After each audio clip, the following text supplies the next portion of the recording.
Gopi Janavanatha Girivaradhari Jaya Gopi Janavanatha Girivaradhari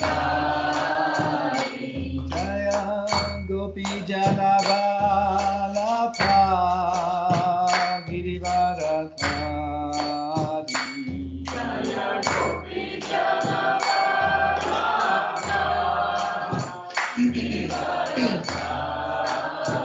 Yasodhanandana Braja Janaranjana Yasodhanandana Braja Janaranjana Yasodhanandana Braja Janaranjana Yasodhanandana Braja Janaranjana Jamunatira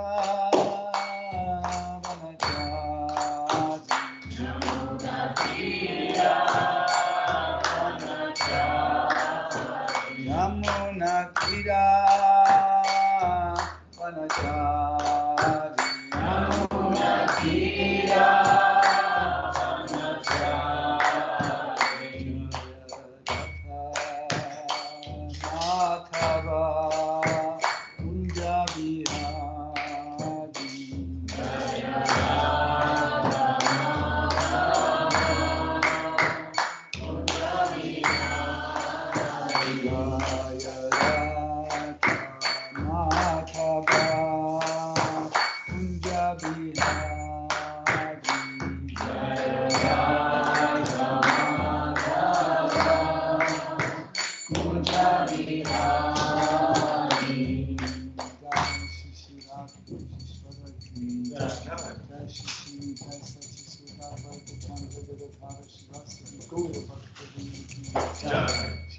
Swami Patipavana ki jai, Shri Jagannath Shri Baladev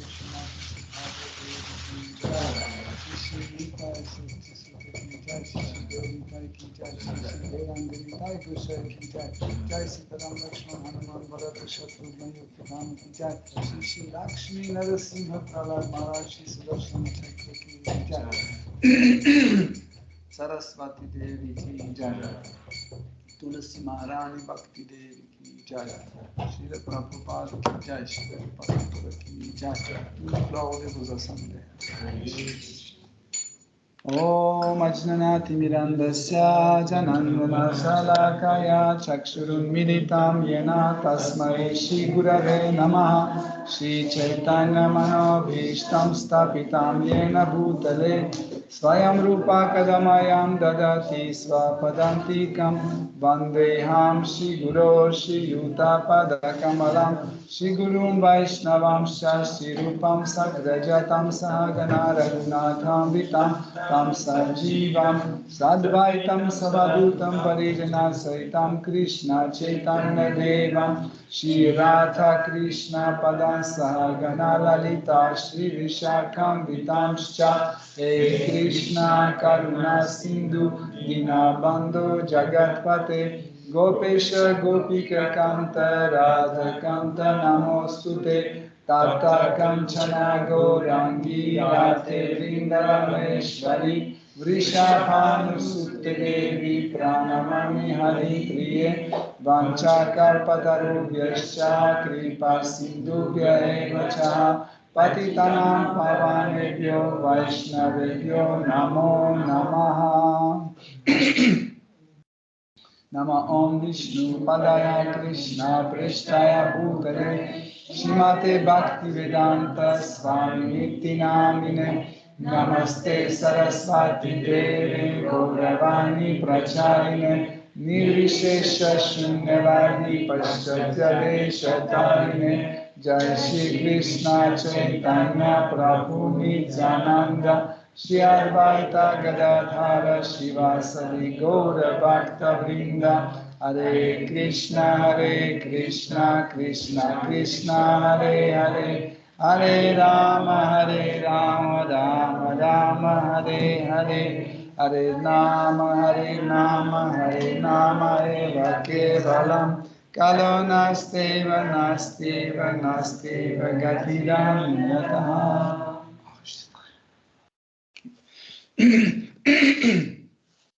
Om Namo Bhagavate Vasudevaya. Om Namo Bhagavate Vasudevaya. Om Namo Bhagavate Vasudevaya. Om Namo Bhagavate Vasudevaya. Om Namo Bhagavate Vasudevaya. Om Namo Bhagavate Vasudevaya. Hare Krishna, cher dévot. Donc nous continuons à étudier Srimad Bhagavatam, 4e chant, 21e chapitre. Et si vous vous souvenez, on a dit que dans ce chapitre, Maitreya Muni explique en fait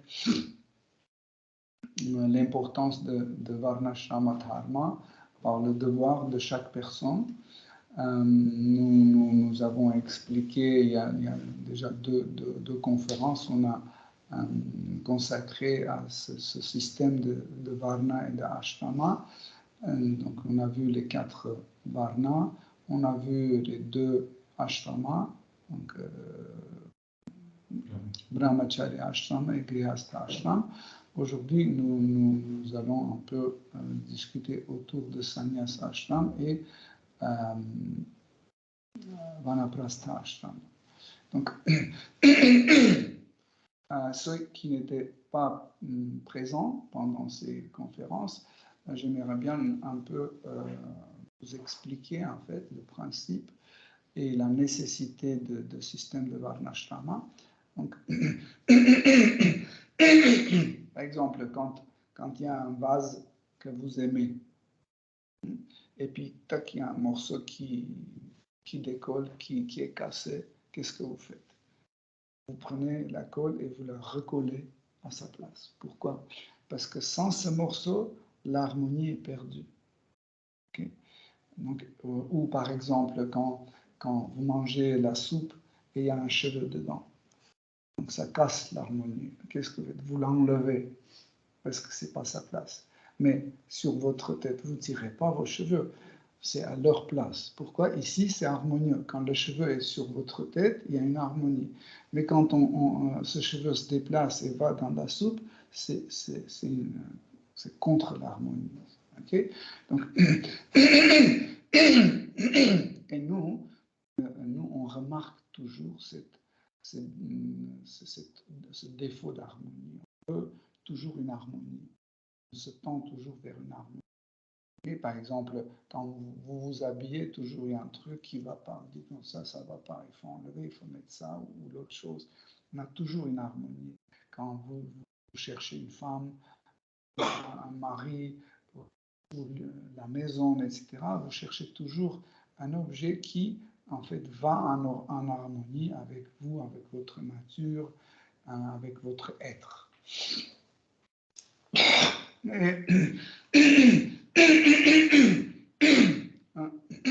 Donc on peut dire que ça, c'est quelque chose complètement naturel dans chaque être vivant, n'est-ce pas?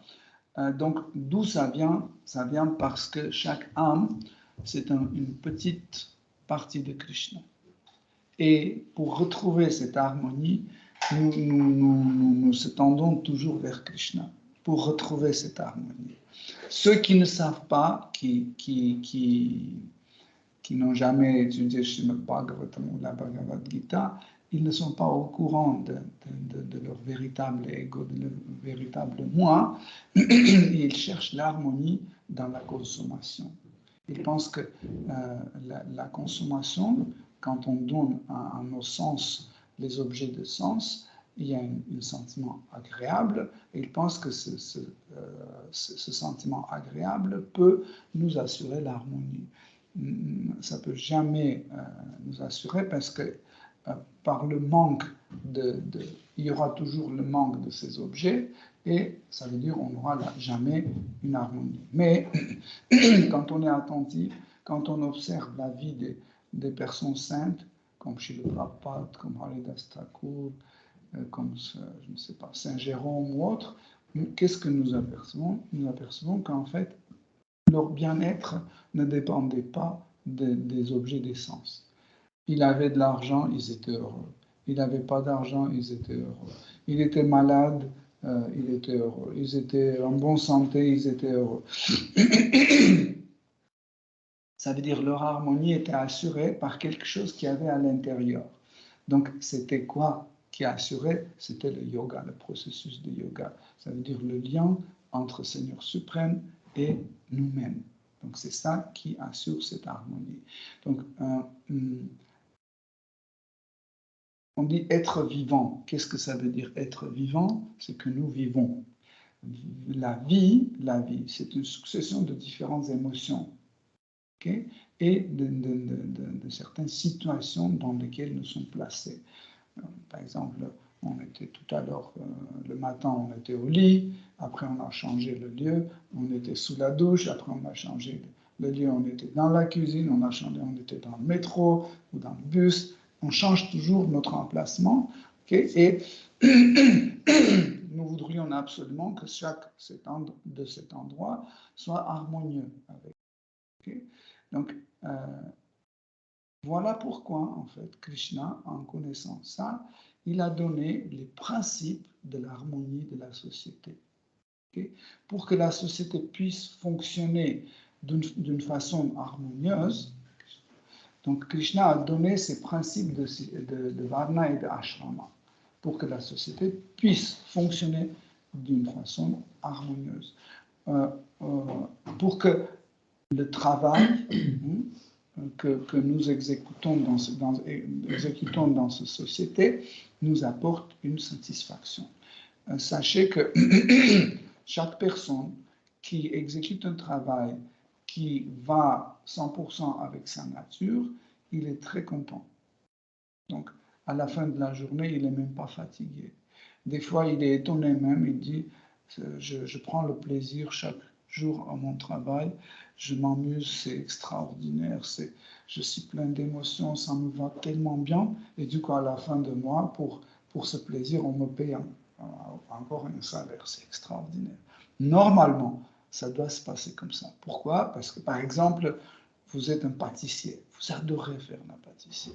Et dès que vous prenez de la farine, etc., tout de suite, vous vous sentez très bien. Imaginez, chaque jour, vous prenez ce plaisir. C'est extraordinaire. Et à la fin, on vous verse le salaire. Ah, c'est extraordinaire.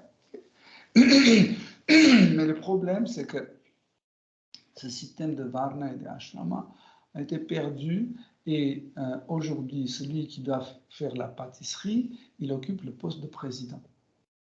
Et celui qui doit occuper le poste de président, il est un contrôleur dans le métro. Okay? Donc, pardon, même, en fait, ce qui se passe, même si ce travail, ils le font, ils gagnent l'argent, etc., ils ne sont pas satisfaits. Ils disent, OK, je vais toucher cet argent et samedi, dimanche, je vais me défouler, je vais acheter cela, je vais aller par ici, par là, etc., etc. Mais cette satisfaction n'est pas pleine hein, parce que ce que nous sommes en réalité, notre véritable nature, ne se manifeste pas. Hein. Par exemple, dans la Bhagavad Gita, quand Arjuna dit à Krishna, donc mieux que je laisse tomber, je renonce cette bataille et que j'aille dans la forêt pour méditer et rester loin de tout ça, Krishna dit, tu ne peux pas faire ça. Parce que même si tu vas dans la forêt, ta véritable nature va se manifester hein, et tu vas revenir au point de départ. Hein. Ça veut dire, dès qu'il va entendre qu'il y a la bataille là-bas, il va laisser tomber la forêt, il va revenir parce que sa varna, en fait, ses qualités vont l'appeler à aller et se battre. Okay. Tandis que quand on prive la personne de ses qualités, d'utilisation de ses qualités, après ça retourne contre la société. Par exemple, un Shudra qui doit exécuter un travail physique, okay, on lui donne le poste de ministre. Okay. Donc, qu'est-ce qu'il fait? Déjà, il ne comprend rien. Et il copie d'un document dans l'autre. Il essaie d'arranger les choses. Et après, il donne tout à son adjoint. Et parce qu'il est un Shudra, il y a une énorme énergie physique qui est accumulée. Qu'est-ce qu'il doit faire avec cette énergie? Parce qu'il faut qu'il évacue cette énergie, etc. Qu'est-ce qu'il va faire? Il va dans la boîte de nuit, il va boire, il va fumer, il va faire des bagarres ou autre chose pour évacuer en fait cette énergie qui est accumulée en lui. Okay? Donc, pour cette raison, Krishna a donné à notre société le système de Varna et d'Ashrama, comme il dit lui-même dans la Bhagavad Gita. Donc, quand il y a le système de Varna et Ashrama appliqué dans la société correctement, et si vous vous souvenez, on disait que le roi, c'est son rôle de surveiller pour que ce système soit bien correctement appliqué par chaque membre de la société. Et quand c'est fait, hein, quand ce système fonctionne bien, ce qui se passe, c'est que les gens sont heureux, plus ou moins, hein, et il y a des meilleures conditions pour pratiquer la vie spirituelle. Donc, aujourd'hui, par le manque de système de Varnashrama, la pratique de la vie spirituelle est devenue très difficile, très difficile. Par exemple, pour quelqu'un qui est tout seul dans sa famille pour pratiquer la conscience Krishna, c'est très dur. Quand les autres ne pratiquent pas, il est toujours persécuté par les regards, c'est regardez ce fou, qu'est-ce qu'il fait, mais arrête, c'est n'importe quoi, c'est faux, Krishna n'existe pas. Donc, pour cette raison, Krishna a donné ces 4 varnas et 4 ashramas. Donc, on a déjà vu les 2 ashramas et on a dit ashrama veut dire l'abri ou abrité. Ashraya, c'est celui qui abrite. Donc, et quand on dit ashram, abriter quoi? Donc, la première chose, c'est que on appelle ça ashrama parce que c'est un ordre. C'est un ordre. Chaque ashrama a ces règles à respecter. Si vous ne respectez pas ces règles, donc ce n'est pas un ashrama. Comme on a dit, ce n'est pas comme ça si quelqu'un est marié, tout de suite il est grihasta. Non. Pour qu'il soit grihasta, il doit respecter l'ordre de grihasta, il doit abriter chez lui Krishna, il doit avoir un hôtel chez lui, et il doit apprendre les membres de sa famille pour adorer Krishna, pour suivre les règles de végétarisme, les 4 principes, etc., etc. On en a parlé beaucoup. Donc, comme ça, il devient grihasta. Ce n'est pas juste parce qu'il est marié. Pareil, si je me mets en sannyas, je prends un danda et je commence à marcher dans la rue, ça ne veut pas dire que je suis un sannyas. Hein? Parce que si je mange des gâteaux tous les jours, je me lève tard, je me couche tard, je ne sais pas, je vais au cinéma avec les filles, etc. etc. Donc, je ne peux pas être un sannyas. Même si j'ai le bâton, je ressemble à un sannyas extérieurement, je ne suis pas un sannyas parce que c'est un ordre, il y a certaines règles à respecter. Donc, par exemple, parce qu'on vient à ça, donc, encore une fois, si on n'adopte pas des règles de tel ou tel ashrama, ce n'est pas un ashrama. Hein. Donc, aujourd'hui, on va parler d'un ashrama sannyas et vanaprastha. On ne va pas trop s'étaler, parce qu'on n'aura pas beaucoup de temps. On va juste lire l'essentiel. Donc, comme nous avons dit, en fait, le sannyas, c'est un ordre qui a ses règles et ses prescriptions. Comme par exemple un brahmachari, donc il a ses règles et prescriptions. Pourquoi il existe ces 4 types d'ashrama? Pour qu'on puisse, en suivant ces règles et prescriptions, se purifier. Se purifier dans le sens purifier nos sens. Qu'est-ce que ça veut dire purification des sens? Qu'est-ce que ça veut dire un être pur? Il faut bien comprendre. Hein? Être pur, ça ne veut pas dire être un dévot. Et ça ne veut pas dire être quelqu'un réalisé. Non. Quand est-ce que nos sens deviennent impurs? Quand nos sens participent à la gratification des sens. Là, ça devient impur. Par exemple, si je fais quelque chose qui ne va pas du tout dans le sens de service dévotionnel, si je fais quelque chose pour moi et pas pour Krishna, donc ça me rend impur, ça rend mes sens impurs. Pas seulement le corps grossier, ça rend impur mon mental, ça rend impur mon intellect et mon ego. Mon faux ego devient impur. Okay. Mais quand on suit les règles et prescriptions de chaque ashrama, petit à petit, en fait, on met nos sens dans un système, dans les règles qui nous empêchent pour que nos sens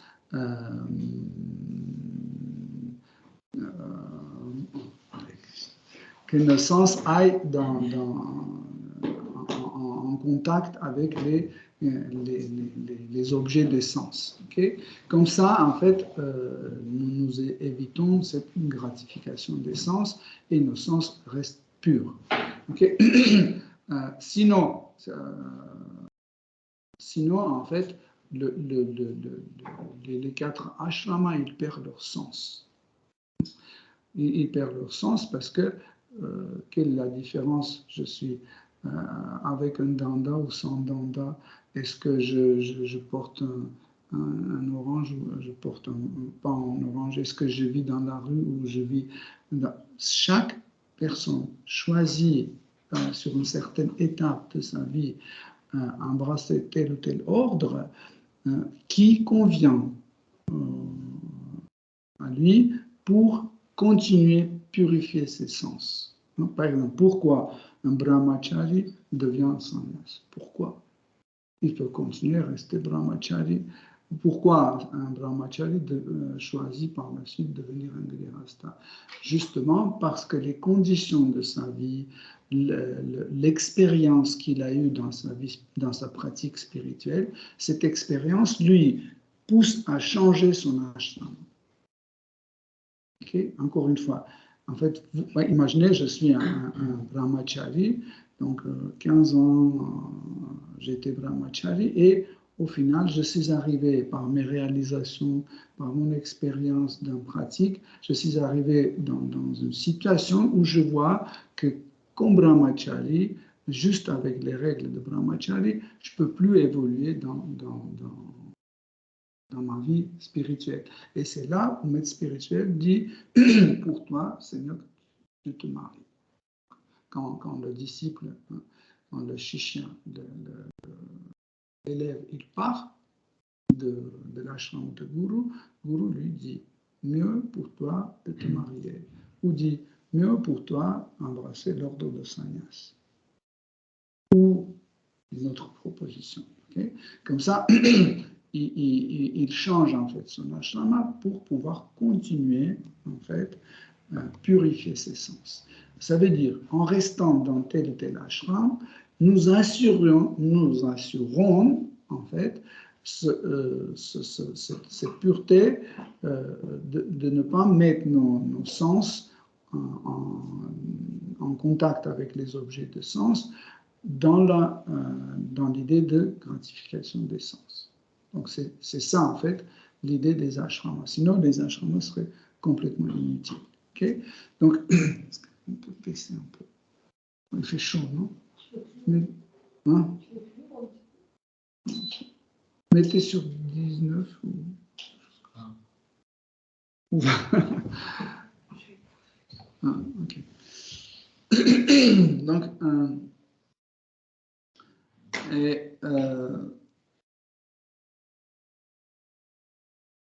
c'est bon? Donc, souvent, le sannyasa ashrama est appelé l'ordre de renoncement. Mais dans plusieurs livres, en fait, même dans la Bhagavad Gita chez le Prabhupada lui-même, il dit qu'en réalité, tous les 4 ashramas, ils contiennent le renoncement. Parce que si vous ne renoncez pas, vous ne pouvez pas rester dans tel ou tel ashrama. Par exemple, Brahmachari ashrama. Okay?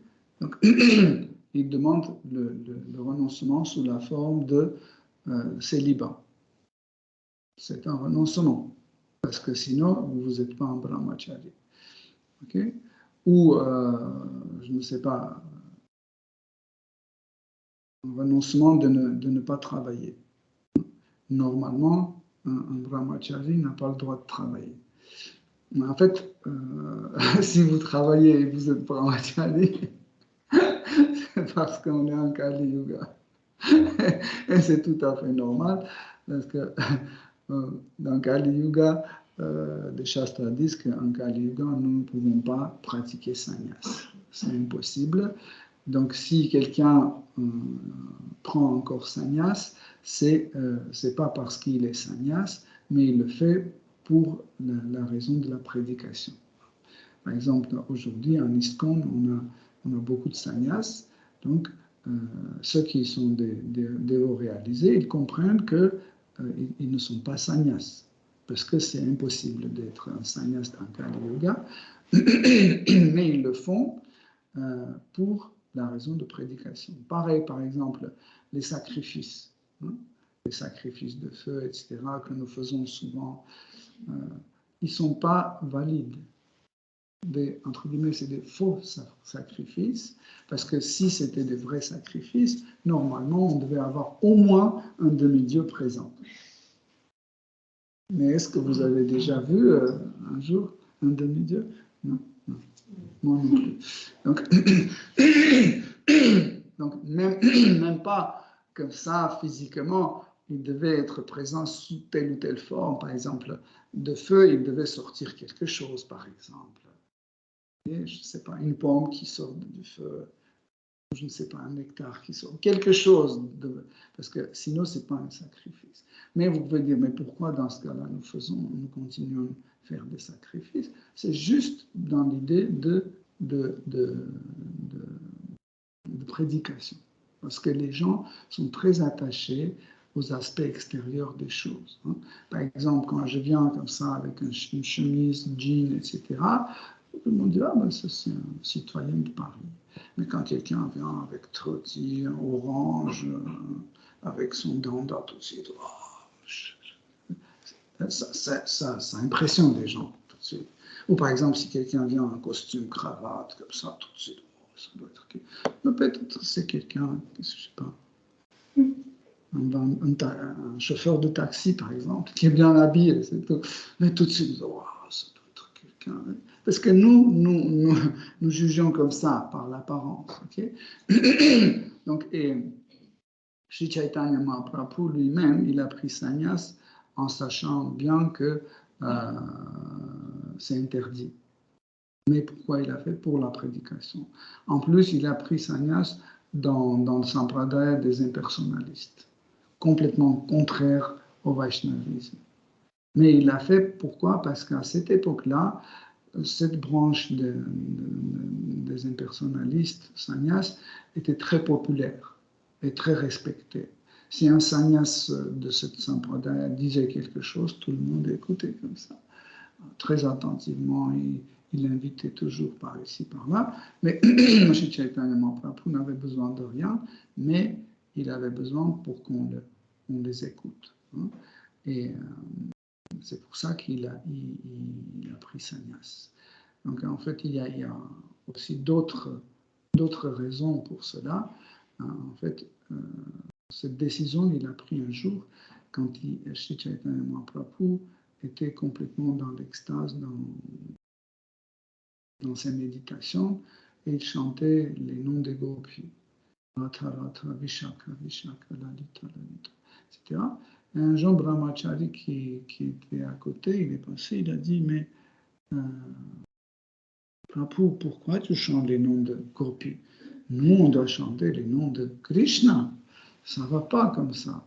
C'est une offense. Et Sri Chaitanya Mahaprabhu l'a chassé et il est parti. Il a commencé à dire à tout le monde que Chaitanya, il chante les noms de gopis, il fait l'offense, etc. Et les gens commençaient à critiquer Sri Chaitanya Mahaprabhu, dire des mauvaises choses, etc. Donc, et Sri Chaitanya Mahaprabhu a dit, comme ça, ils vont faire offense à Dieu, la personne suprême. S'ils me critiquent, ils vont faire offense. Donc, qu'est-ce que je dois faire? Il faut qu'ils me respectent. Et pour qu'ils me respectent, il ne comprend pas l'essentiel, donc il faut que je lui montre une décoration. Une décoration qu'ils vont respecter. Et c'est là où il a pris sannyas pour qu'il soit respecté. Même si les gens ne comprenaient pas qu'il est Dieu la personne suprême, ils le respectaient juste parce qu'il était un sannyas impersonnaliste et ils le respectaient automatiquement, on lui rendait l'hommage et automatiquement il recevait la miséricorde de Sri Chaitanya Mahaprabhu sans comprendre. En fait, la même chose Krishna a fait quand il est venu comme Seigneur Bouddha. Quand il est venu comme Bouddha, il a fait le même arrangement. Il a dit pour arrêter en fait cette tendance carnivore, pour qu'on arrête de tuer des animaux, il a dit qu'il faut arrêter. Ils ont dit non, selon les shastras, les écrits sacrés, on doit faire les sacrifices des animaux. Regarde Srimad Bhagavatam et les autres Vishnu Purana, c'est partout, il y a des sacrifices des animaux. Et Seigneur Bouddha a dit, dans ce cas-là, c'est faux. Donc on doit les renoncer. Il a renoncé à des shastras. Ils ont dit, alors, qu'est-ce qu'on doit suivre? Il a dit, vous suivez moi. Mais il n'a pas dit que je suis Dieu, la personne suprême. Il dit, vous me suivez et c'est tout. et les gens ont commencé à faire l'adoration de Bouddha, sans comprendre qu'il est de la personne suprême. Et automatiquement, ils ont bénéficié de la miséricorde de Krishna. Donc pareil, Sri Chaitanya Mahaprabhu a fait pareil. Donc, sannyas, c'est un ordre, encore une fois, c'est un ordre de renoncement. Donc, à quoi il doit renoncer? Déjà, commençons par la maîtrise de la langue. C'est la première chose que sannyas doit maîtriser. Ça veut dire, il ne doit pas parler des choses qui n'ont pas liées à la conscience Krishna, de parler que de Krishna, de la philosophie Krishna,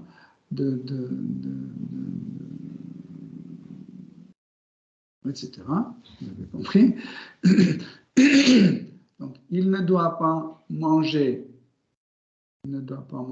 plus qu'il doit manger, ça veut dire plus que les deux mains ensemble, même certaines ne doivent manger la moitié de la dose, ça veut dire une main.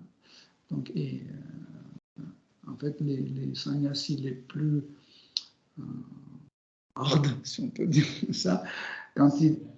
sévères, merci.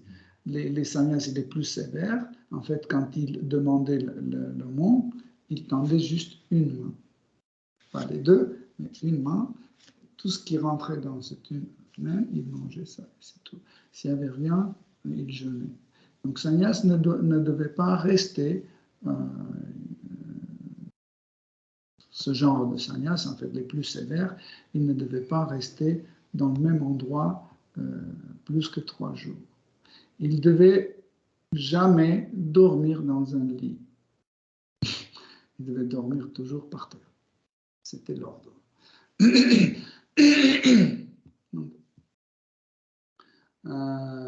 ne devaient jamais avoir des relations sexuelles. Ils ne devaient jamais s'intoxiquer, etc., etc. Ils ne devaient jamais jouer les jeux d'hasard non plus. En fait, tout ce que vous tous suivez, en fait, Sannyasi ne le faisait pas. Autre chose, Sannyasi avait le droit d'accepter les disciples, mais il ne devait pas avoir trop de disciples. En fait, qu'est-ce que ça veut dire, trop de disciples? Il ne devait pas avoir beaucoup de disciples, ça veut dire qu'il devait avoir la quantité de disciples avec lesquels de laquelle il pouvait s'occuper. Ça veut dire, par exemple, il y avait des sannyas qui allaient voir un disciple, il restait près de ce disciple pendant 3 jours, après il partait voir l'autre disciple, il l'enseignait, il l'instruisait, il allait voir l'autre disciple, il l'instruisait, etc., etc. Après, un autre disciple, il l'instruisait, comme ça, il faisait le tour. Okay? Ce n'était pas la façon d'exister, c'était la façon de faire le service dévotionnel. Donc, les sannyas de notre sampradaya, on appelle tridandi. Danda, c'est le bâton. Donc, si vous voyez le sannyas avec un bâton entouré de tissu orange, à l'intérieur, il y a 3 bâtons. C'est 3 branches de bambou légers pour qu'ils puissent se déplacer facilement. Donc, qu'est-ce que ça signifie, ces 3 dandas? C'est qu'il a embrassé l'ordre de sannyas pour servir Krishna avec son corps grossier, avec son corps subtil et avec ses paroles. Donc, on peut servir Krishna avec notre corps grossier, corps subtil, et à travers nos paroles. Par exemple, quand vous chantez avec Krishna, vous servez Krishna avec vos paroles. Quand vous parlez de Krishna, vous prêchez, vous servez en fait de votre parole pour servir Krishna. Quand vous pensez à Krishna, quand vous vous souvenez de lui, quand vous projetez un festival ou prasad, etc., vous faites un manasa seva, le service à travers votre mental. Donc c'est aussi un service. Okay? Et bien sûr, le service avec le corps grossier, c'est l'engagement de nos mains, nos jambes, nos yeux, etc., dans le service dévotionnel. Par exemple, les Sannyas Mayavadi, on appelait Ekadanda. Ça veut dire qu'ils ont juste un bâton qui signifie que nous sommes un avec l'absolu. C'est tout. Donc la question de service dévotionnel n'est jamais évoquée chez les impersonnalistes. Parce que service veut dire deux personnes. Service dévotionnel veut dire deux personnes. Celui qui est servi et celui qui sert. Mais quand vous pensez que vous êtes la même chose que l'absolu, donc vous êtes une seule personne, qui sert qui? Personne ne sert personne. Pourquoi? Parce que vous êtes une seule personne. Donc, ok? Donc, c'est pour ça que les Vaishnavas, les Bhaktas, ils n'aiment pas cette idée d'impersonnalisme. Pour eux, même aller dans le Brahman impersonnel, c'est une torture parce que en fait, leur sentiment de servir Krishna n'est pas applicable dans le Brahmajyoti. C'est pour ça qu'ils renoncent en fait toutes sortes d'idées de penser qu'ils sont un avec Dieu. Souvent, les Vaishnavas ignorent ça, même ils ne veulent pas écouter ça. Ce qui leur intéresse, c'est qu'ils sont différents. Donc, par les Vaishnavas, c'est plus apprécier la différence avec l'absolu que l'unité avec l'absolu. Et trois bandes, ça signifie qui? Hein? Trois. Je viens de dire? Non, parce que tu as dit un, ça veut dire qu'on est unis, et trois, ça signifie quelque chose. Oui, j'ai expliqué. C'est qu'on peut servir Krishna par trois voies, par le corps grossier, corps subtil et par les paroles. Tu n'es pas attentif.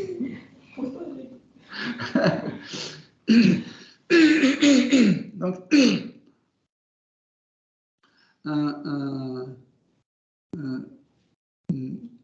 y avait différents types de sannyas, en fait. Il y a aussi ce qu'on appelle Kshetra Sannyas. C'est un sannyas qui reste dans un seul endroit, par exemple, mais il n'a plus le droit de sortir de là-bas. Il promet, devant les dévots, il promet qu'il va rester dans cet endroit et il va plus se déplacer. Donc au départ, Shri Chaitanya Mahaprabhu était un simple sannyas ordinaire, mais après, parce que sa mère était très très triste, elle a demandé qu'il prenne Kshetra Sannyas, qu'il reste dans un seul endroit pour qu'elle puisse venir et le voir. Parce que vous ne pouvez pas voir un sannyas parce qu'il se déplace tout le temps. Le temps d'arriver, par exemple, aujourd'hui, sannyas n'est pas à Paris. Le temps que vous arrivez de Moscou, il sera déjà à Bruxelles ou je ne sais pas. Donc vous ne pouvez pas l'attraper. Donc et pour ça, sa mère a demandé qu'il reste à Jagannath Puri pour qu'elle puisse chaque année venir voir. Mais après, elle ne pouvait plus aller le voir parce qu'elle était devenue très vieille, très faible. Mais chez Chaitanya Mahaprabhu, chaque jour venait, il apparaissait chez elle pour en fait qu'elle soit heureuse. Souvent, elle mettait sur un plateau plein de nourriture qu'elle cuisinait, elle l'amenait, elle posait devant le murti de Chaitanya, et le temps d'aller chercher autre chose, elle revenait, elle voyait que le plateau est vide. Elle ne comprenait pas, elle dit, ok, peut-être je suis devenue trop vieille, j'ai rien mis, il me semble que j'ai mis quelque chose. Non, elle est arrivée dans la cuisine, vous voyez que la moitié de halva, par exemple, est absent. Je disais, mais peut-être j'ai pas fait assez. Elle remettait, et après elle retournait pour aller chercher des fruits, etc. Elle arrivait, vous voyez que ça aussi s'est disparu. Donc, chez Chaitanya se manifestait, il mangeait tout ce qu'elle mettait sur l'autel. Donc, comme ça, chez Chaitanya Mahaprabhu, il se déplaçait sans briser l'ordre de sannyas. Donc, il y a différents ordres de sannyas. On n'a pas beaucoup de temps et je ne me souviens pas des noms de tous les sannyas. Pourquoi on a aussi mis en pratique différents types de sannyas pour que la personne soit renoncée, mais qu'elle puisse prêcher selon sa propre nature. C'est pour ça qu'on a pas inventé, mais mis en pratique différents types de sannyas. Okay? Donc, encore une fois, sachez que aujourd'hui, si vous voyez des sannyas, si c'est des vrais dévots, ils savent que en fait c'est conventionnel. Ce sannyas c'est conventionnel parce que il prend le rôle de sannyas juste pour la prédication. Vous pouvez voir quelqu'un habillé en sannyas qui est très austère, qui ne mange pas de sucre, qui ne reste pas 3 jours sur la même place, etc., etc. OK? Et vous dites, ben voilà, j'ai trouvé quelqu'un. Non, parce qu'il y a encore beaucoup d'autres choses qui ne conviennent pas. Par exemple, un sannyas ne doit pas avoir un bien matériel, il ne doit posséder rien. Mais aujourd'hui, tous nos sannyas, au moins, ils ont un compte en banque dans lequel ils ont de l'argent, ils ont un demeure quelque part à leur nom, un appartement ou quelque chose à leur nom. En fait, tout cela, c'est interdit. Okay? Bref, il y a beaucoup d'autres choses aussi. Voilà pourquoi on dit que, en fait, sannyas est interdit en Kali Yuga. Pourquoi? Parce qu'elle n'est pas praticable. Elle n'est pas praticable, le sannyas. Voilà. Maintenant, on va aller à un autre ashrama qui s'appelle Vanaprastha. Vana, un mot sanskrit qui veut dire la forêt. Donc, et celui en fait qui est Vanaprastha, c'est celui qui pratique la conscience Krishna ou pratique l'austérité dans la forêt. Bon, quand on dit forêt, ça peut être aussi les montagnes, ça peut être aussi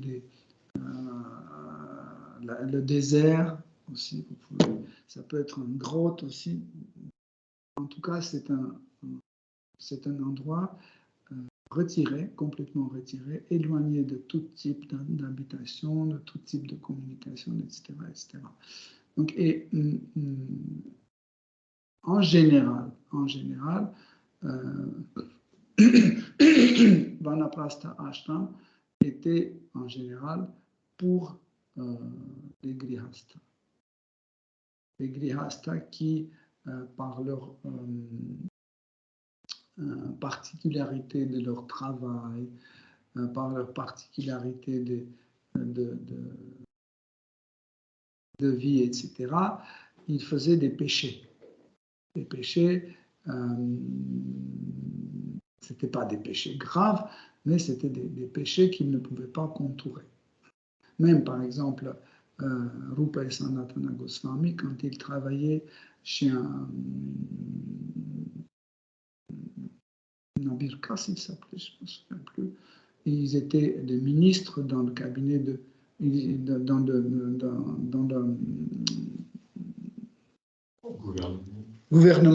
un gouvernement musulman. Et parce qu'ils étaient ministres, des fois, ils étaient obligés de mentir. Des fois, ils devaient prendre des impôts là où il ne fallait pas prendre, mais parce que roi, sultan, il les obligeait de le faire, etc. Par obligation, il brisait certaines règles classiques, certaines règles védiques. Et donc, ce genre de grihastha, en fait, en sachant ça, quand tous les membres de leur famille étaient déjà grands, ils pouvaient s'occuper eux-mêmes d'eux. En général, les yugas, c'était vers 50 ans. Quand la personne avait déjà à peu près 50 ans, il allait en vanaprastha. Donc, il laissait tout, il ne possédait plus aucun bien et il ne devait plus revenir en arrière. Hein. Mais des fois, certains dévots, ils brisaient l'ordre de sannyas, ils brisaient l'ordre de brahmachari ou de grihastha ou de vanaprastha pour le service dévotionnel, pour bhakti. C'est seulement un bhakta qui peut le faire pour Krishna et pas pour autre chose. Parce que s'il le fait et il le fait pour lui-même, ça devient beaucoup plus grave. C'est comme par exemple Prahlad Maharaj, quand il a embrassé l'ordre de Vanaprastha, il n'avait plus le droit de venir de nouveau dans son royaume et se mêler des affaires de roi, etc., etc. Même si à la guerre, etc., il restait en retraite. Mais quand il a entendu que son fils, comment il s'appelait?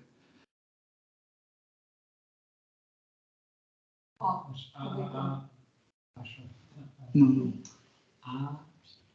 Bon, son fils a pris une décision que tout le monde doit adorer Vishnu et aucun autre. Virotana. Son fils Virotana a ordonné que tout le monde doit être adorateur de Vishnu et tous les autres adorations sont annulées ou interdites. Donc dès qu'il a entendu ça, tout de suite il a brisé l'ordre de Vanaprastha, il est entré dans le palais, il a grondé son fils à cause de ça. Il a dit, tu n'as pas le droit de le faire.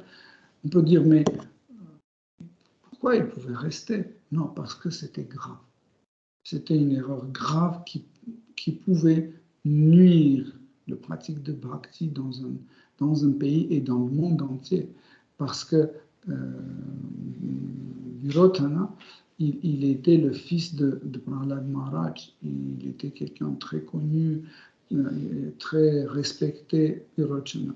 Donc, il était très respecté. Et imaginez que vous êtes aussi respecté, aussi suivi, et vous faites des erreurs ou des péchés, les gens vont vous suivre. Donc, il a dit, c'est pas grave si je casse l'ordre de Vanaprastha, je vais quand même aller et arrêter en fait cette faute grave. Donc, les Vanaprastha en fait laissaient la famille et il avait le droit d'avoir juste un seul habit, un chadar et une canne pour marcher, un danda simple. Okay. Et en fait, les vêtements, c'était les vêtements en général, les vêtements qui étaient faits de l'écorce de l'arbre. Je ne sais pas si vous avez déjà vu. En fait, certains types d'arbres donnent une écorce. Vous le prenez, vous mettez sur une pierre plate, et avec une autre pierre plate, vous commencez à le taper, et ça commence à s'élargir, et ça devient comme un tissu non tissé, comme feutre. Okay? Mais en fait, le problème, c'est que quand vous faites un habit à partir de ce genre de tissu, c'est un tissu qui reste toujours éloigné de corps. En fait, il n'épouse pas le corps. Et vous avez toujours le vent qui souffle dedans. Ça veut dire que vous avez toujours froid. C'est juste, en fait, c'est comme si vous êtes nu. C'est égal quand vous êtes nu, seulement visuellement, vous n'êtes pas nu. Mais en fait, cet habit ne vous chauffe pas. Okay? Ça protège un peu de soleil, mais ça ne vous chauffe pas parce que il y a toujours un courant d'air à l'intérieur et vous avez toujours froid. Et vous avez juste un chadar, c'est tout. Donc, il n'avait pas le droit d'avoir en visite. Par exemple, les petits-enfants qui viennent, « Oh, papi, mamie, comment allez-vous? On vous a apporté des gâteaux. » Non, ils n'avaient pas le droit de visite, ils vivaient en fait à l'écart. Même les membres de leur famille ne savaient pas où ils sont. Quand ils partaient, ils n'avaient plus le droit de s'occuper de leur corps. Ça veut dire couper les ongles, couper les cheveux, etc., etc. Chaque matin, chaque midi et soir, ils prenaient un bain, toujours, mais ils n'avaient pas le droit de se soigner, je ne sais pas, même retirer les cheveux qui poussaient là où il ne faut pas que ça pousse, ou là pour faire un truc. Non, c'est fini. Et en fait, vous pouvez dire, mais c'est dégoûtant, c'est dégueulasse, etc. En réalité, il y avait cette idée importante pour que ce corps, petit à petit, nous dégoûte. Petit à petit, en fait, cette séduction, en fait, de vivre joliment, d'être beau, d'être belle, etc., etc. Petit à petit, il fallait se détacher pour ne plus s'attacher à ce plaisir. Petit à petit, la femme voyait ses ongles de plus en plus noircis, en dessous il y a de la terre, etc. Parce qu'en fait, elle touchait les herbes, les racines, etc. La peau commençait à durcir, il y avait des fissures, etc.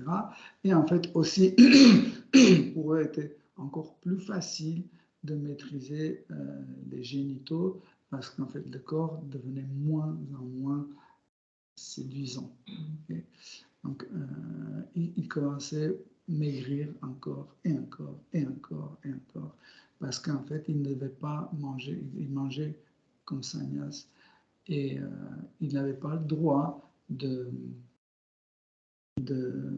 accumuler la nourriture. Par exemple, il n'allait pas avoir, wow, il y a plein de bananes, allez, on va faire un sac, on amène, on va mettre dans notre petite hutte et chaque jour on aura des bananes. Non, ils allaient, ils prenaient, ils mangeaient un banane et demi, je ne sais pas, ou 2 bananes, et c'est tout. Le lendemain, ils pouvaient venir, il n'y a plus de bananes, tous les singes ont mangé, bah, tant pis.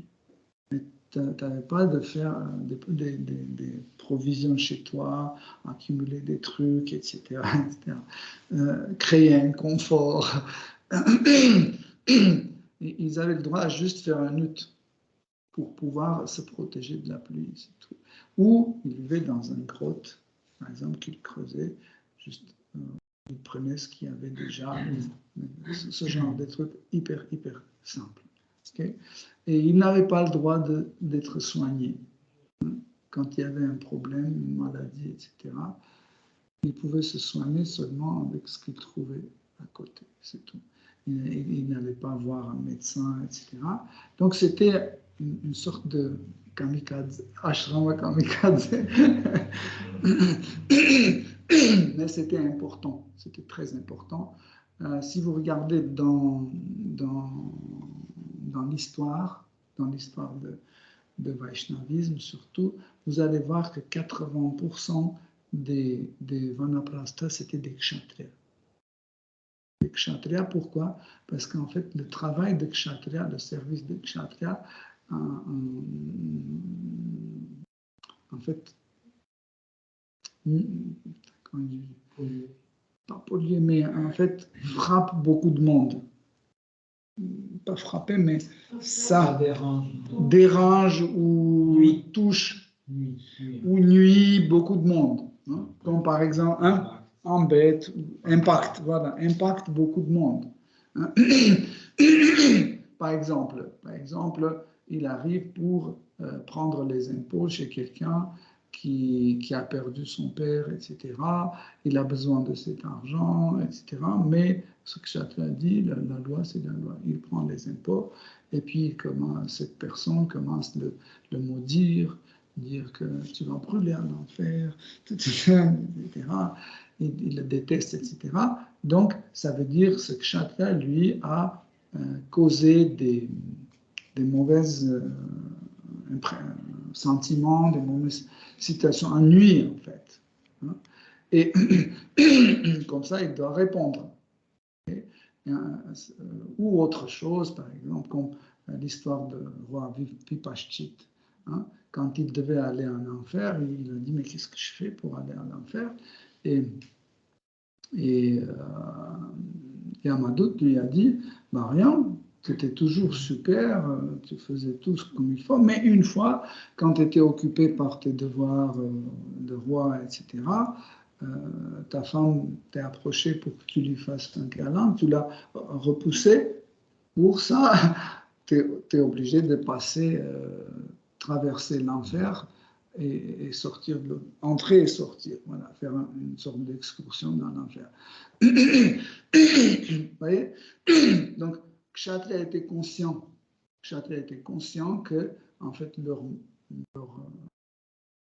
Varna impacte toujours les êtres vivants. Ou par exemple, quand ils tiraient des trucs, etc., par hasard, ils pouvaient tuer les gens innocents.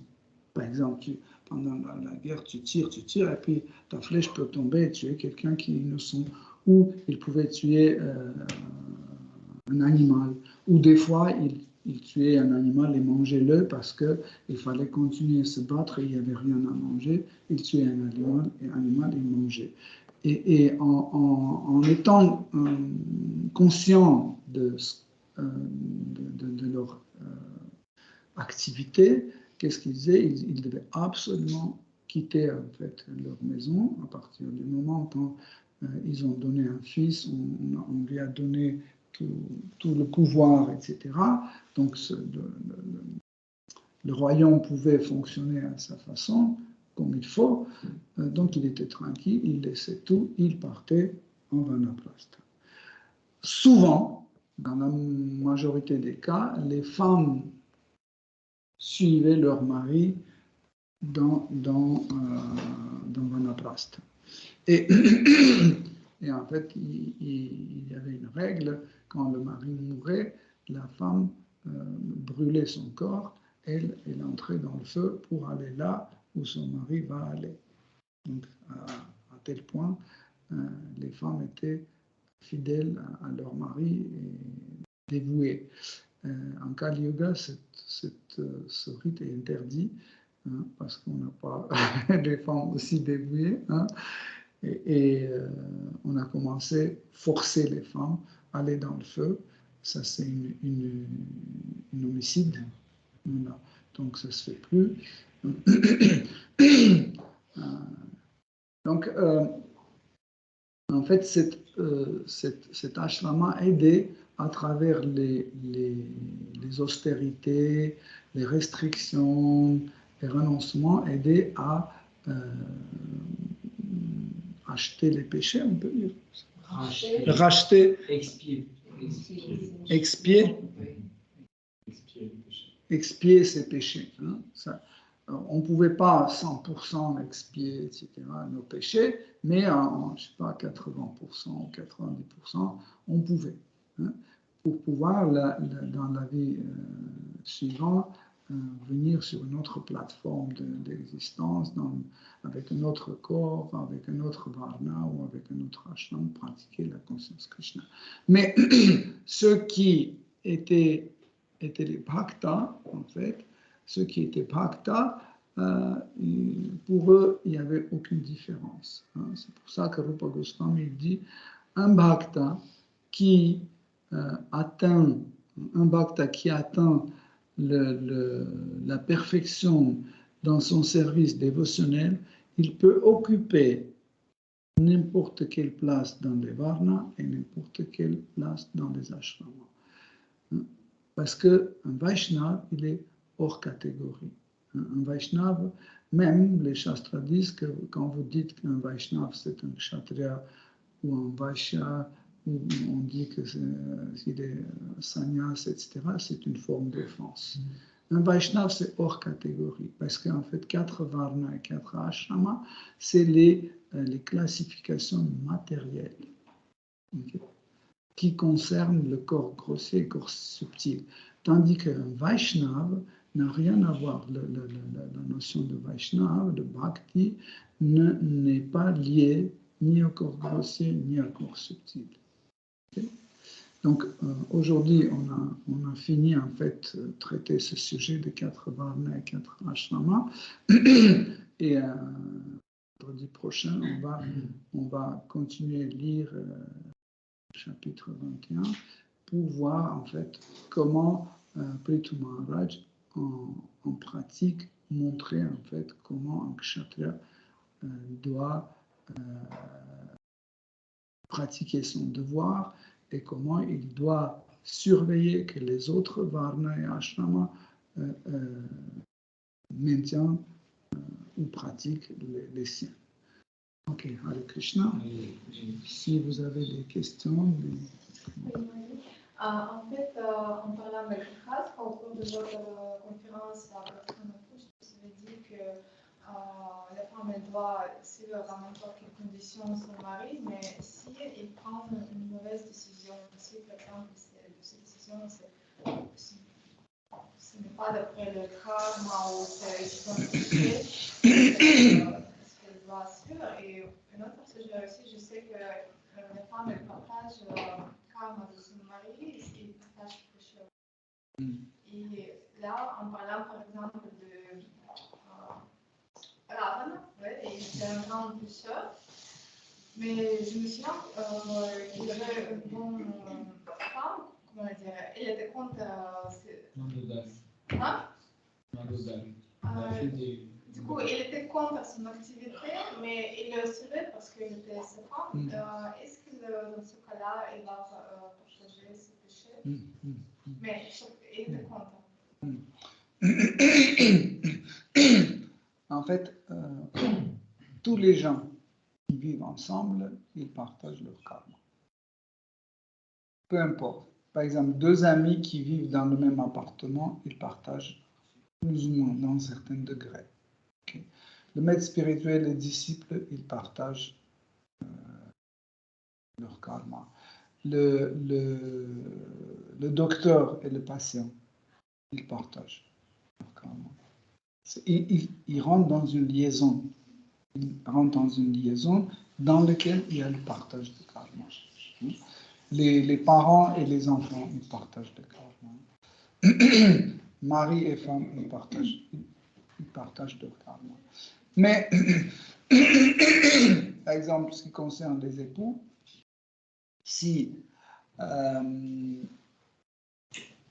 les shastras disent qu'une femme doit suivre son mari, okay,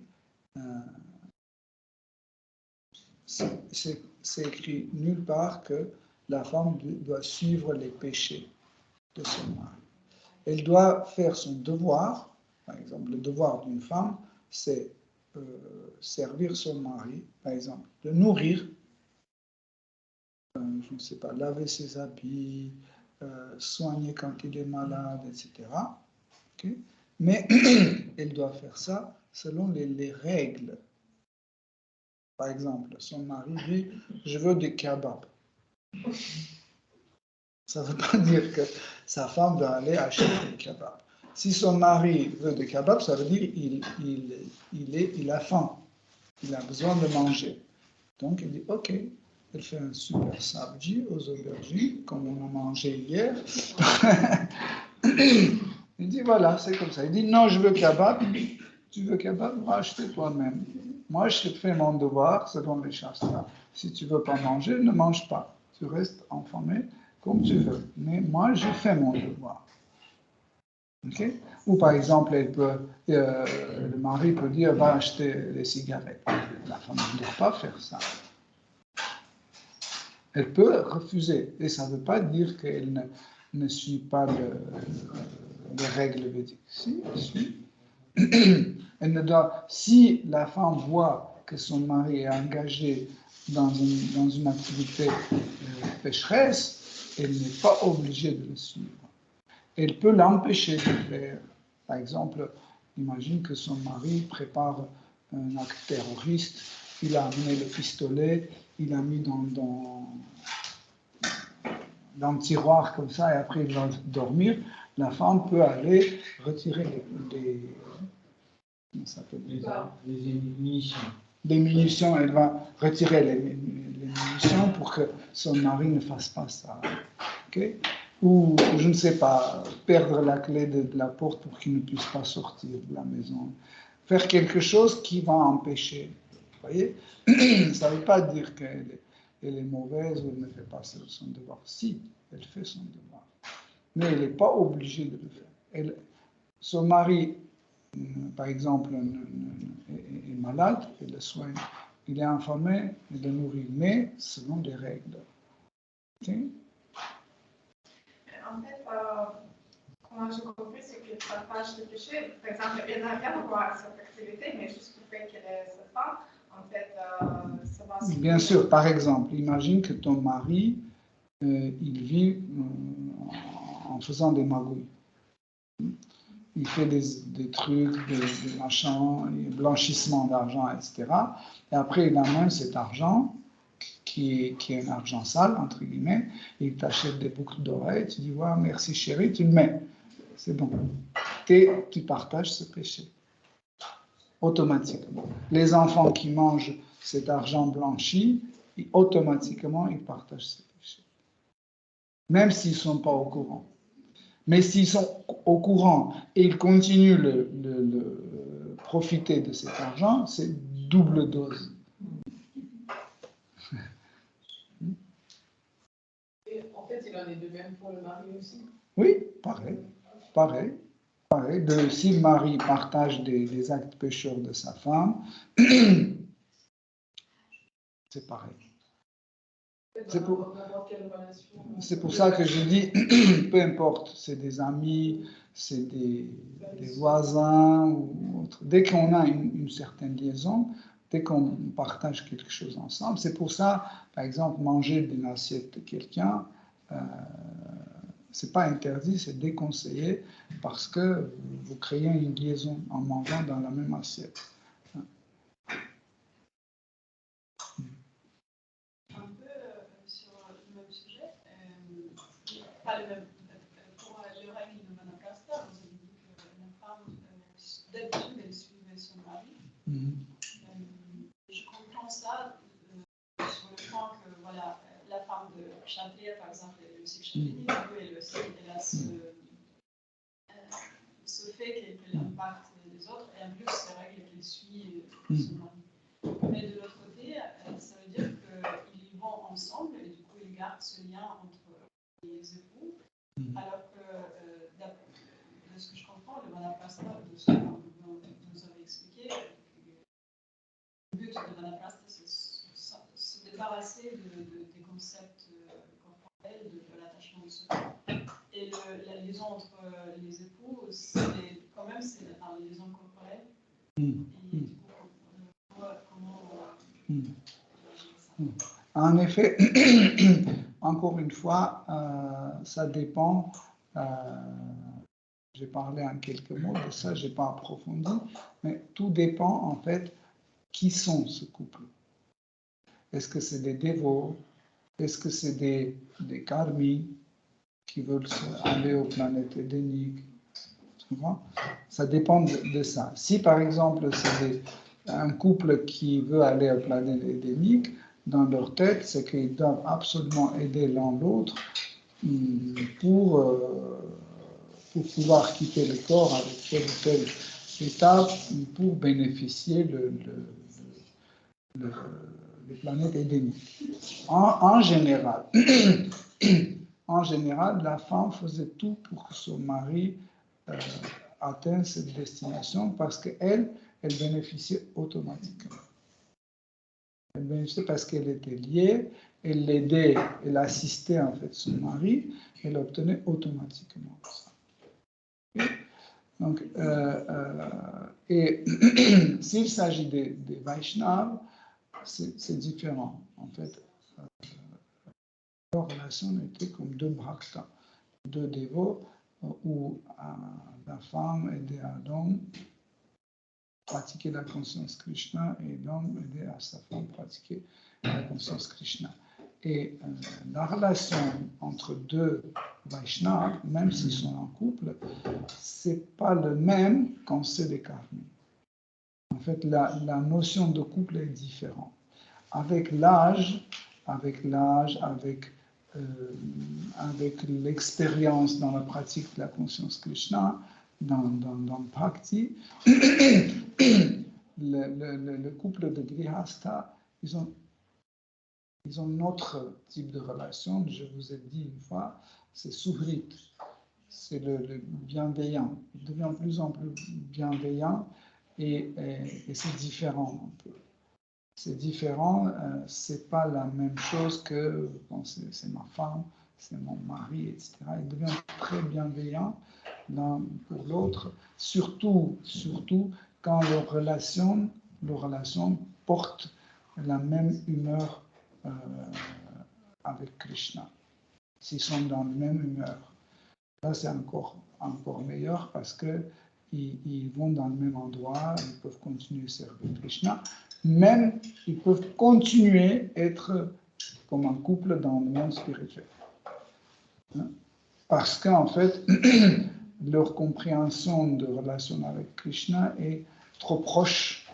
Ils partagent les mêmes sentiments pour Krishna et ils peuvent rester dans le couple. S'ils ne partagent pas les mêmes sentiments pour Krishna, quelqu'un peut aller, je sais pas, à Vaikuntha, l'autre peut aller à Ayodhya. Donc, ils peuvent aller dans des endroits différents. Mais,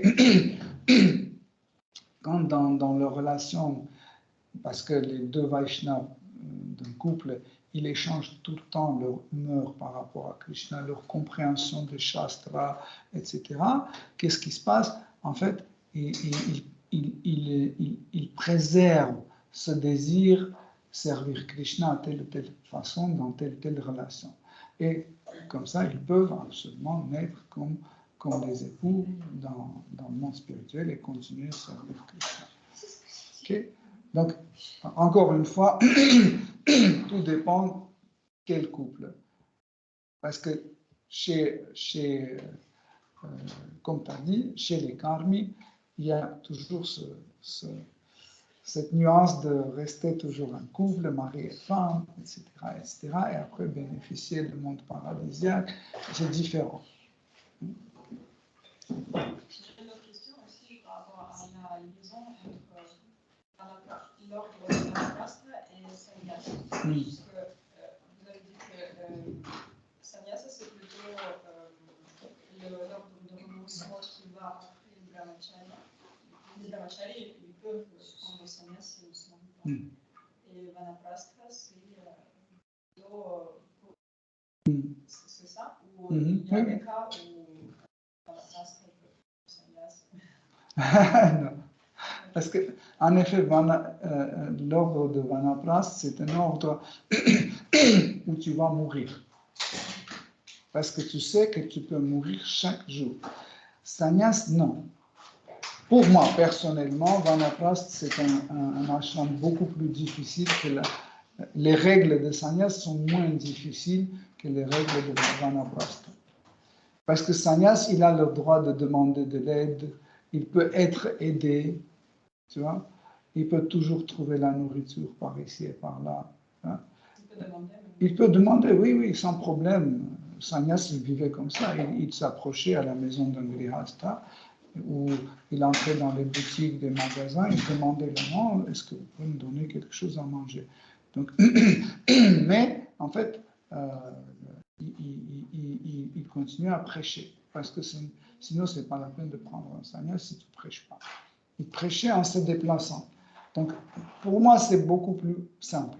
Hein, parce que, par exemple, dormir par terre, vous voyez, les Vanaprastha, ils dormaient par terre tout le temps. Donc, pour moi, l'ordre de Vanaprastha est beaucoup plus difficile, beaucoup plus austère que... Parce que, aussi, c'était plus flagrant être dépendant de Krishna. Parce que il n'y a personne. Tu ne dépends pas de tes voisins, de tes parents, de ton fils ou autre. Tu dépends de Krishna. Tu sais que voilà, maintenant tu as la fièvre, tu vas mourir. Personne ne peut venir à l'aide sauf Krishna. Seule personne qui tu peux compter, c'est Krishna.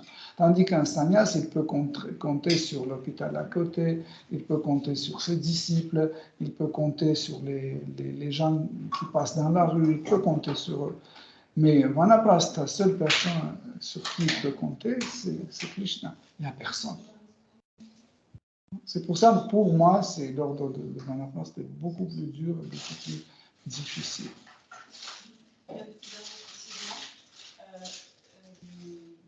Alors, la conclusion que je fais, que Vanaprastha, il ne fait pas la prédication.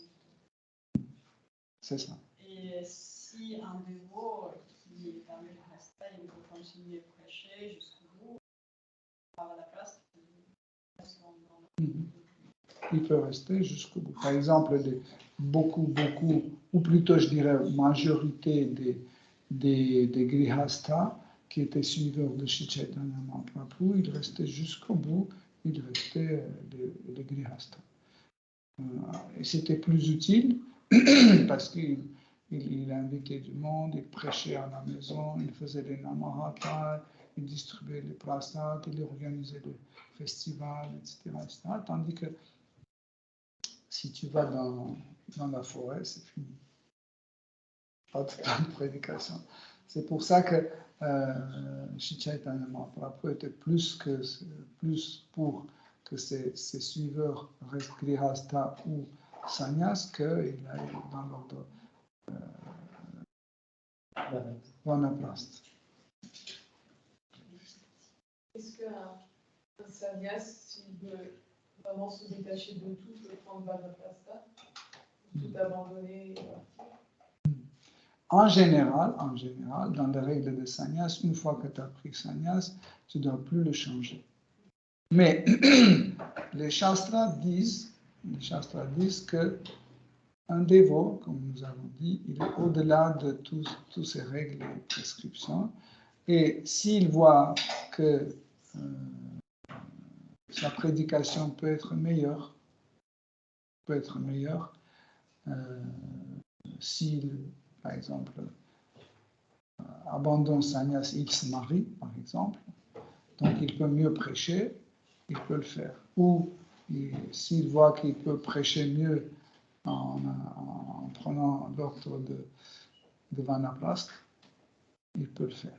Si c'est pour la prédication, par exemple, on a les cas, même dans l'ISKCON, on a les cas des sannyas qui ont laissé des sannyas et ils se sont mariés pour continuer à prêcher d'une façon meilleure que quand il était un sannyas.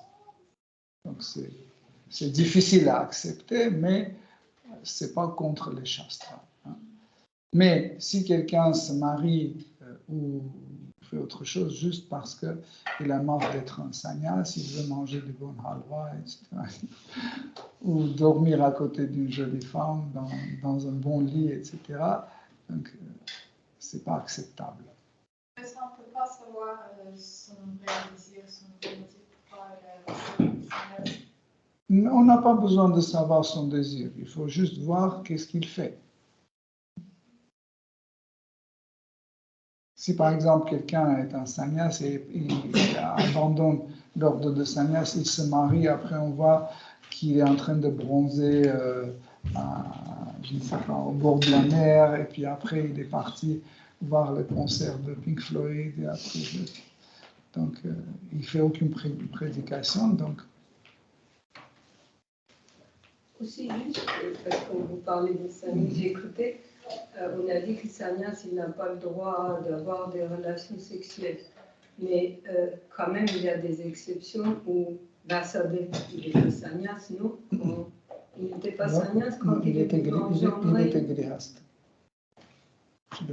Quand il vivait sur les montagnes, Non, s'il ne vivait pas sur les montagnes, en fait, il est parti faire l'austérité. Il était appelé pour venir engendrer des enfants. Ah, je pense qu'il était sannyas. Il était grihastha. C'est une exception. Non, il était grihastha. Allez, voilà. Bon, d'après, c'est ce que je sais. Avant ça, il était brahmachari et quand il a été demandé d'enregistrer les enfants, il a changé. d'après ce que je sais, il faut voir, mais d'après ce que je sais, en fait, il était déjà marié.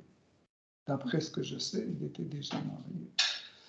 Mais en fait, comme on a dit l'autre fois, à cette époque-là, à Dvapara Yuga, c'était possible encore que si, par exemple, quelqu'un n'avait pas des enfants, son frère pouvait engendrer un enfant dans le ventre de sa femme, etc. C'était possible, mais en Kali Yuga, c'est interdit. Donc, je peux regarder pour préciser, mais si ma mémoire est bonne, il était déjà marié. Parce qu'en fait, c'est au moment de Mahabharata, en fait. Au moment de Mahabharata, on peut faire une conclusion tout de suite. Par exemple, Srila Vyasadeva a écrit Mahabharata, et cet événement est décrit dans le Mahabharata. Cet événement est décrit aussi dans Srimad Bhagavatam. Okay? Donc, et dans le Mahabharata, il y a des événements où chronologiquement, Shukadev Goswami existait déjà dans le ventre de sa mère. Donc, chronologiquement, donc, il doit être marié. Peut-être je me trompe, mais normalement, il doit être marié. Si vous avez d'autres questions. En fait, je me suis souvenu qu'il y a des sannyasis qui sont restés sannyasis. Et après, il me semble qu'ils prenaient des disciples.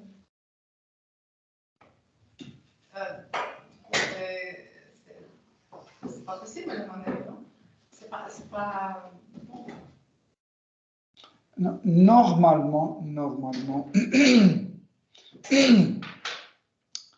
normalement, guru, c'est une qualité. C'est une qualité, en fait, qui nous permet de prendre une position de guru. Donc, ça ne va pas vraiment dans le sens tu es un brahmachari, tu es un sannyas, tu es un grihastha ou autre. Donc, tout le monde peut être un gourou s'il a des qualités de gourou.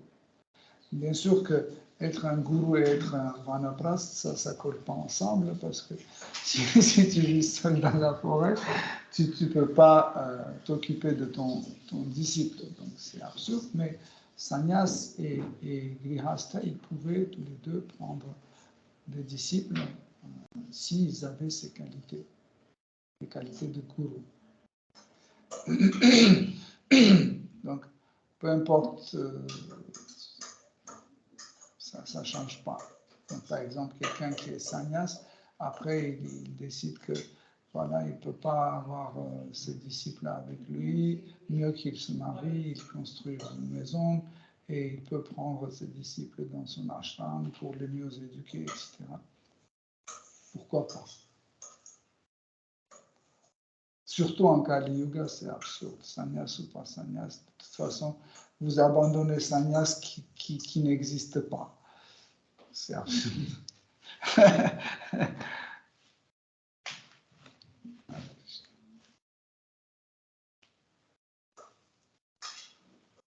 Ok, si vous avez plus de questions, Hare Krishna, merci beaucoup pour votre attention. Srimad Bhagavatam ki jai, Srila Prabhupada ki jai.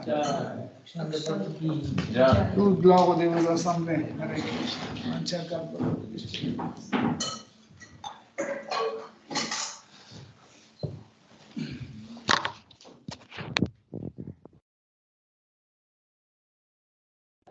Yeah.